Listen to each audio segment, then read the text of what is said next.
المصري لو أمن نومه، المصري لو أمن نومه تقوم الدنيا لقومه، وتخش الفيران جوه الكحور ويكتبوا عليها ممنوع المرور، واسألوا سلامة فين راح التتار، وكيف كتب في اكتوبر الانتصار، وكيف كتب في اكتوبر الانتصار، وكيف كان ياخد الطار، وكيف كان لا ينام النهار إلا ما يحول الجبال لنار. هو المصري بكبروته، واسألوا إسرائيل كيف ما تنام لما تسمع صوته. هو الهمام، هو الرجل التمام في وسط النار يقول سلام. هو النهضة في كل العصور، هو كلمة معناها النور. هو اللي بنى الأهرامات والقصور، هو اللي حول الضلمة لنور. هو اللي قام وقال خلاص عدينا القنال. هو اللي قال ما يعود زمان الاحتلال.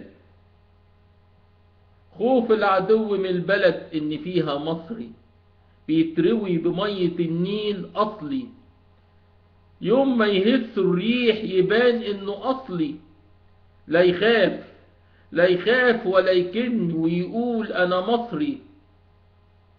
اسألوا الريح في السماء والنسور في الجبال، لما تسمع صوته تخابر التلال.